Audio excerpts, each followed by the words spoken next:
We rely on all sorts of jobs and trade and ease of law and all sorts of educational relationships, research and development relationships with the EU, and my instinct from the business leaders that I've been able to talk to in this campaign is that that would have a very negative impact by and large.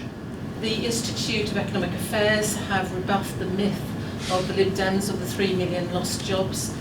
That is Googleable, and it will be something that I will be willing to talk afterwards about. Let's not get into scaremongering territory here about whether it would. Let's have a debate. Let's have that debate. That's why I was actually not happy about having a straw poll, because it's very easy to just say flippantly, well, let's have a straw poll. The MPs on the Select Committee have already said that the BBC has been biased on their coverage of the EU.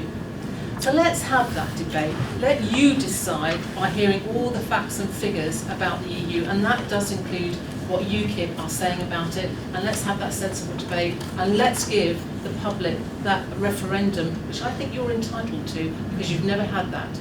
Tony Blair says that, Rowena, that the British people can't be trusted to come up with the right result. Well, it's interesting because we've just heard that UKIP doesn't want to trust a referendum of the room, so... That's a fair point. Well, I assure you I'm going to be flippant in a minute and have a quick referendum, so there we are. We've got a general election, and you can choose whether to vote for Labour or not. Labour doesn't want to have a referendum because it doesn't believe it's the priority for this country at the moment.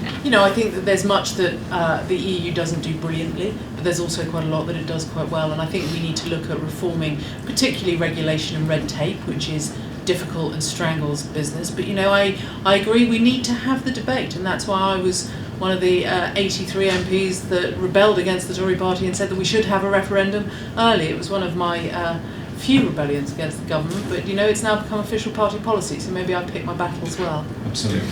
Well, I mean, it's hard to say exactly. I mean, it probably wouldn't be disastrous, but on the other hand, I don't see that it could be remotely beneficial, so it would definitely be negative.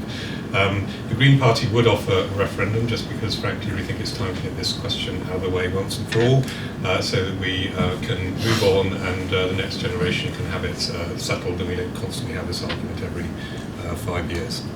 A show of hands of who thinks that would be better for technology, for trade, for yourselves, if we left the European Union. So resounding 3. And those who think it's best that we stay in? Okay. And I think there were no spoiled votes that were there.